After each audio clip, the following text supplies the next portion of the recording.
El mundo dice que hoy es día de arrepentimiento. Se ponen ceniza en la frente y creen que Dios olvidó lo que pasó en los últimos 4 días. Pero William Branham enseñó que Dios no se impresiona con rituales. Él enseñó que después de la fiesta de Belsasar viene la escritura en la pared. Y lo que él vio para nuestros días no es perdón, es fuego. ¿Estás preparado para el verdadero miércoles de ceniza? Existe una historia en la Biblia que atraviesa las escrituras de principio a fin. Aparece en Génesis, aparece en medio de la Biblia y aparece en el último libro, en Apocalipsis. Esta historia es sobre Babilonia, y si está en toda la Biblia, es porque todavía existe hoy. William Branham predicó sobre esto en enero de 1958, en Chicago, y sus palabras resuenan con una fuerza sobrenatural para nuestra generación. Babilonia fue fundada por Nimrod, hijo de Cam, un hombre perverso. La ciudad estaba rodeada por murallas de casi 60 metros de altura y 24 metros de espesor. Las calles tenían más de 60 metros de ancho.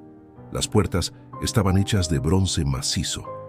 En el centro de la ciudad se encontraba el Palacio Real y a través de ella corría el gran río Éufrates. Era una ciudad diseñada para imitar la ciudad de Dios, con el río de la vida delante del trono. Branham dijo en su sermón: una civilización típica y moderna, exactamente como en la que vivimos, esta fabulosa América. Y estoy perturbado porque tengo miedo de que estemos tomando la misma actitud que ellos tomaron. Sentimos que, porque tenemos los mejores científicos, las mejores ametralladoras, las bombas atómicas y los aviones más rápidos, de alguna manera nos sentimos seguros sin Dios. Tú que estás escuchando ahora, ¿de qué estado de la República eres? Déjalo en los comentarios, porque este mensaje necesita alcanzar cada rincón de México. La antigua Babilonia tenía murallas que parecían impenetrables. Tenían la tecnología más avanzada de su época. Tenían los mejores carros de guerra, las mejores armaduras, los metales más resistentes, y pensaban que nada podía tocarlos. Branham advirtió: no importa cuán seguro te haya hecho la ciencia, Dios te encontrará cuando peques. Solo existe una seguridad y está en Cristo Jesús. ¿Cuántas veces escuchamos que nuestra nación es fuerte, que nuestra economía es poderosa, que nuestra tecnología es invencible? Pero la misma arrogancia que destruyó Babilonia está presente en nuestra generación. El rey Belsasar era nieto de Nabucodonosor. Él había visto lo que le pasó a su abuelo cuando se exaltó contra Dios. Nabucodonosor fue transformado en animal, comiendo hierba como buey, hasta reconocer que el Altísimo domina sobre los reinos de los hombres. Belsasar sabía todo esto, pero aún así escogió el camino de la rebelión. Aquella noche, Belsasar decidió hacer una gran fiesta. Invitó a 1000 de sus príncipes. Mandó traer las mejores bebidas, los mejores entretenimientos. Era como una gran fiesta moderna, dijo Branham, como un programa de televisión de Hollywood. Todos se sentían seguros dentro de aquellas enormes murallas. Nadie imaginaba que el juicio estaba a la puerta. Branham describió la escena. Ellos pensaban que vivían en una nación que no podía ser tocada, pero tú cosechas lo que siembras. Estate consciente de eso, pueblo. Ya seas una nación, una iglesia o un individuo, cosechas lo que siembras. Esto está escrito en Gálatas capítulo 6, versículo 7. No os engañéis, Dios no puede ser burlado, pues todo lo que el hombre sembrare, eso también segará. La fiesta estaba en su apogeo. Las mujeres bailaban, los soldados bebían, la música sonaba fuerte. Y entonces, Belsasar tuvo una idea que sellaría su destino. Mandó traer los vasos sagrados del templo de Jerusalén, aquellos que Nabucodonosor había capturado, vasos consagrados a Dios, que habían sido usados en la adoración del Altísimo, y comenzaron a beber vino en ellos, alabando a los dioses de oro, plata, bronce, hierro, madera y piedra. Branham dijo: Dios no permite que los pecadores se burlen de su pueblo. Vas a pagar por eso algún día. Y en ese preciso momento, mientras el rey levantaba la copa para beber, sus ojos se abrieron enormemente. Su rostro palideció. Sus rodillas comenzaron a golpearse una contra otra, porque ahí en la pared del palacio apareció una mano, solo una mano, sin cuerpo, escribiendo palabras que nadie podía entender. La Biblia dice en Daniel 5, versículos 5 y 6, en aquella misma hora aparecieron los dedos de una mano de hombre que escribía delante del candelero sobre lo encalado de la pared del palacio real, y el rey veía la mano que escribía. Entonces el rey palideció, y sus pensamientos lo turbaron y se debilitaron sus lomos, y sus rodillas daban la una contra la otra. Tú puedes estar en una fiesta ahora, puedes estar en la cima de tu carrera, de tu vida social, de tus logros, pero existe una mano que escribe, existe un Dios que observa, y cuando Él decide hablar, ninguna muralla es suficientemente alta para detener su voz. El rey llamó a todos sus sabios, llamó a los astrólogos, a los encantadores, a los caldeos, a los adivinos. Prometió riquezas inmensas a quien interpretara aquellas palabras. Quien pudiera leer la escritura sería vestido de púrpura, recibiría una cadena de oro y sería el tercero en autoridad en el reino. Pero ninguno de ellos pudo descifrar el mensaje. Branham comentó sobre esto. Así como era en aquel tiempo, así es ahora. Ellos no estaban acostumbrados a lo sobrenatural. No sabían nada al respecto. No sabían cómo interpretar lenguas desconocidas. No conocían nada sobre un lenguaje celestial. Y quedaron confundidos. Esto sucede todavía hoy. Los sabios de este mundo no pueden entender las cosas espirituales, porque las cosas espirituales se disciernen espiritualmente. Fue entonces cuando la reina madre entró al salón. Ella no estaba en la fiesta, no participaba de aquella locura, y le dijo al rey, «Oh rey, vive para siempre, no te turben tus pensamientos, ni palidezca tu rostro. Hay un hombre en tu reino en quien mora el espíritu de los dioses santos. En los días de tu padre se halló en él luz e inteligencia y sabiduría. Llámese pues ahora a Daniel, y él te dará la interpretación». Siempre existe un Daniel. Siempre existe alguien que conoce lo sobrenatural. Branham dijo, «Oh, hermano, cuando vemos la escritura en la pared hoy, hay un hombre que sabe al respecto. Puedes haber ido a todos los consultorios médicos de la ciudad y te dijeron que vas a morir. Pero existe un hombre. Puedes haber caído en el pecado hasta que tu alma esté negra como las paredes sucias del infierno, listo para suicidarte sin esperanza. Pero existe un hombre, y su nombre es Jesús». Daniel fue traído delante del rey, y no aceptó las recompensas. No quería oro ni poder, solo quería declarar la verdad de Dios. Y mirando a los ojos del rey, dijo, «Tú, oh Belsasar, supiste todo esto. No te era oculto lo que le pasó a tu padre Nabucodonosor, pero no humillaste tu corazón. Si estás escuchando este mensaje, deja tu nombre en los comentarios para oración. Porque así como Daniel fue levantado para hablar en aquella hora, Dios está levantando voces en esta generación para declarar la verdad antes de que sea demasiado tarde. Daniel interpretó las palabras escritas en la pared. Mene significa contado. Dios ha contado tu reino y le ha puesto fin. Tekel significa pesado. Pesado has sido en balanza y fuiste hallado falto. Pérez significa dividido. Tu reino ha sido roto y dado a los medos y a los persas. Era la sentencia de muerte sobre una nación entera. Branham aplicó esto directamente a su generación, y sus palabras son aún más urgentes para nosotros. Y yo le digo a América, ojalá pudiera hacer que ellos en este minuto escucharan mi voz. Ustedes no son ignorantes de todas estas cosas.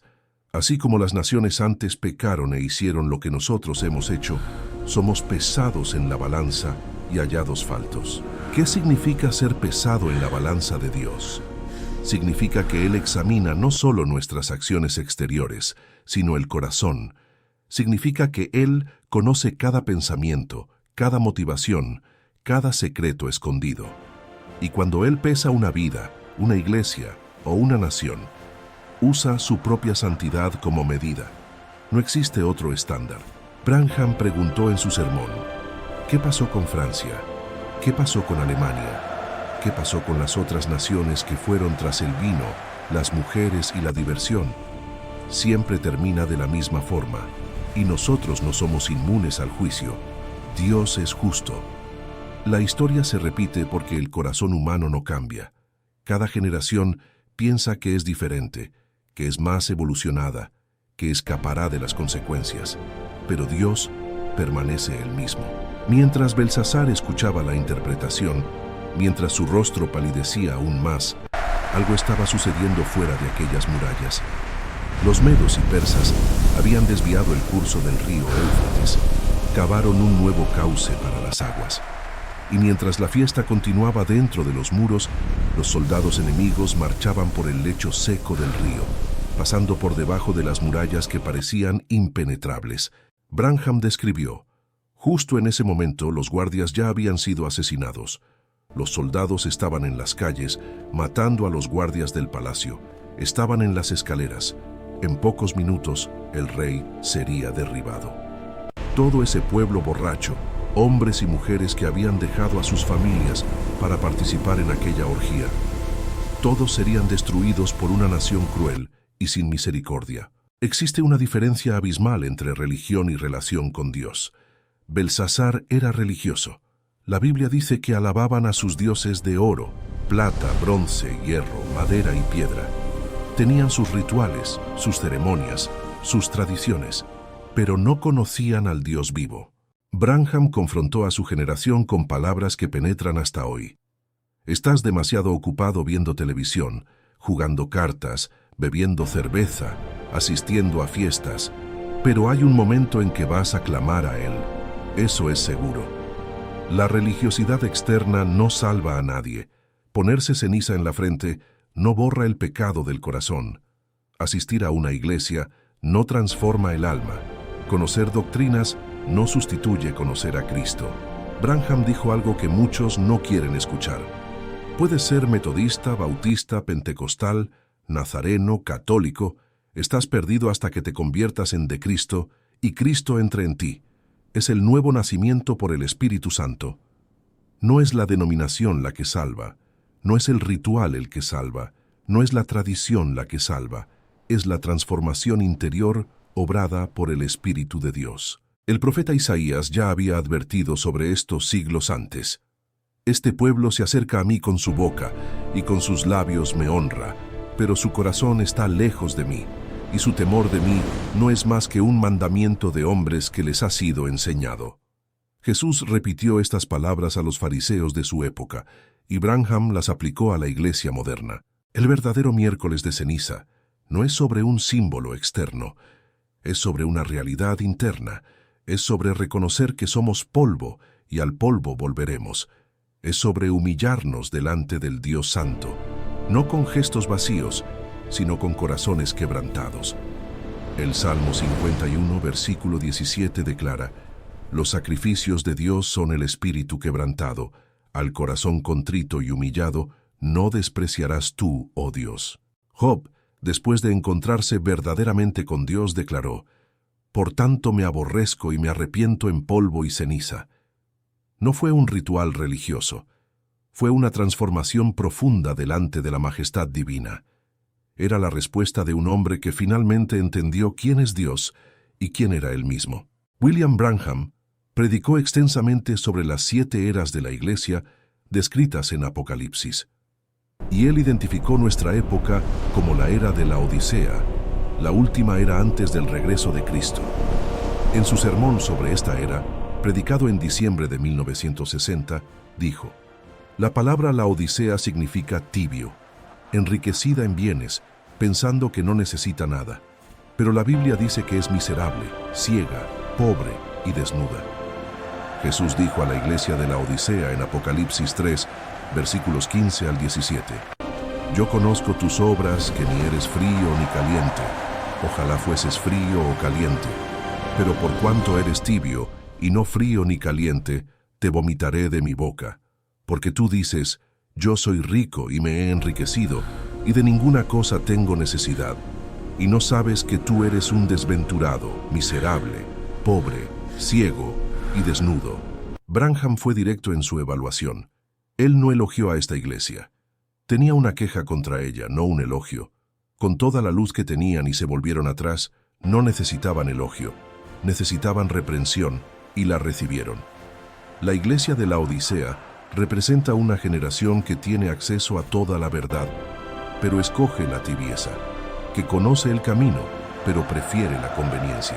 ¿Qué significa ser tibio? Branham explicó que se relaciona con la palabra de Dios.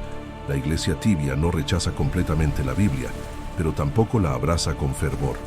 Escoge las partes que son cómodas e ignora las que confrontan. Quiere las bendiciones sin la cruz, la corona sin el sacrificio, la gloria sin la santidad. Si estás viendo desde alguna ciudad de México, comparte este video con alguien que necesita escuchar este mensaje, porque el tiempo es corto y muchos todavía están dormidos espiritualmente. La iglesia adormecida necesita despertar antes de que la puerta se cierre. Branham advirtió: la iglesia está tan dormida que ya no le importan las reuniones de oración. Están despreocupados. También dieron su voto en contra del verdadero espíritu del Dios vivo. No los quieren. Están tan denominacionales, tan arreglados. No tienen tiempo para reuniones de oración. Están en la televisión y en los cines, andando de aquí para allá, en fiestas de borrachera y cosas así. Hebreos capítulo 12, versículo 29, declara: porque nuestro Dios es fuego consumidor. Esta no es solamente una metáfora poética, es una realidad espiritual que nuestra generación necesita comprender. El mismo Dios que es amor, también es fuego. El mismo Dios que perdona también juzga. Y Branham predicó consistentemente sobre esta verdad. En el sermón sobre la escritura en la pared, dijo: si Dios no juzga a esta nación por su pecado moderno, tendrá que resucitar a Sodoma y Gomorra y pedirles disculpas por haberlos destruido. Estas palabras pueden parecer duras, pero son verdaderas. Dios no tiene dos estándares. Lo que fue pecado ayer sigue siendo pecado hoy. Lo que trajo juicio sobre las naciones antiguas traerá juicio sobre las naciones modernas. El profeta Malaquías preguntó en capítulo 3, versículo 2: ¿y quién podrá soportar el tiempo de su venida? ¿O quién podrá estar en pie cuando Él se manifieste? Porque Él es como fuego purificador y como jabón de lavadores. El fuego de Dios tiene un propósito. No solo destruye, purifica, quema la escoria para revelar el oro, consume la paja para preservar el trigo. Branham conectó la escritura en la pared con los eventos de su época. Billy Graham dijo hace como 1 o 2 semanas en uno de sus mensajes que esta nación puede convertirse en un satélite de Rusia en cualquier momento que Rusia lo desee. ¿Dónde estamos?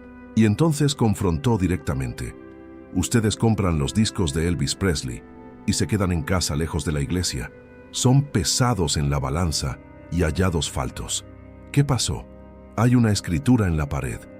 El verdadero miércoles de ceniza no es sobre ceniza que nos ponemos en la frente. Es sobre ser reducidos a ceniza delante de la presencia de Dios.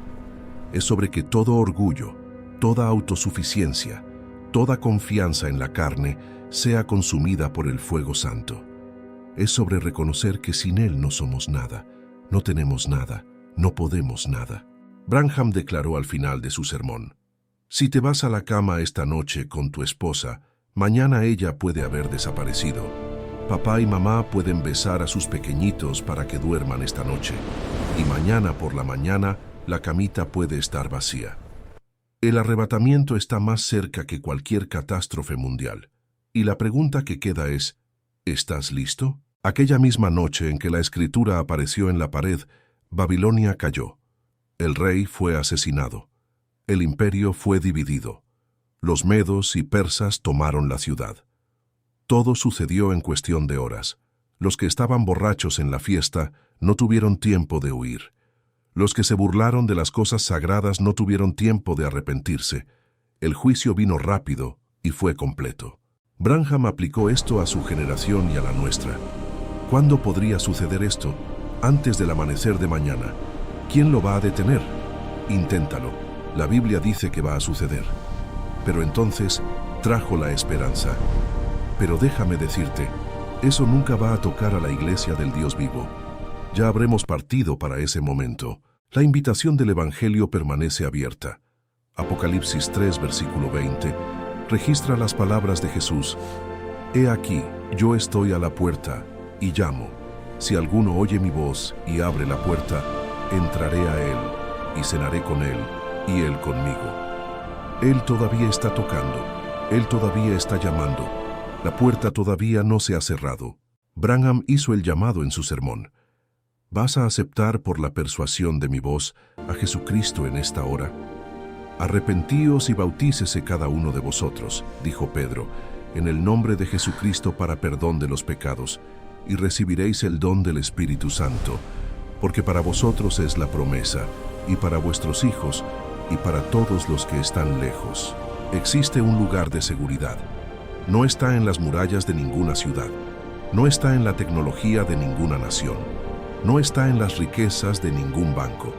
El único lugar seguro está en Cristo Jesús. Branham repitió esto varias veces. Solo existe una seguridad, y está en Cristo Jesús. Si llegaste hasta aquí en este mensaje, es porque Dios está hablando a tu corazón. No endurezcas tu cerviz, no cierres tus oídos. La Escritura está en la pared para nuestra generación. Las señales están por todas partes. El tiempo está cerca. Pero todavía hay tiempo para responder al llamado. Suscríbete a este canal. Comparte este mensaje. Deja en los comentarios de qué ciudad estás viendo y cómo Dios tocó tu corazón a través de esta palabra. Porque así como había un remanente fiel en los días de Daniel, Dios está reuniendo a su pueblo en esta hora final. Y tú puedes ser parte de esa generación que no será hallada falta cuando la balanza sea puesta delante de nosotros. La gracia todavía está disponible. La puerta todavía está abierta. La sangre de Jesús todavía tiene poder para limpiar todo pecado. Pero el día viene en que la gracia dará lugar al juicio, la paciencia dará lugar a la ira, y la oportunidad habrá pasado. Que ese no sea tu caso.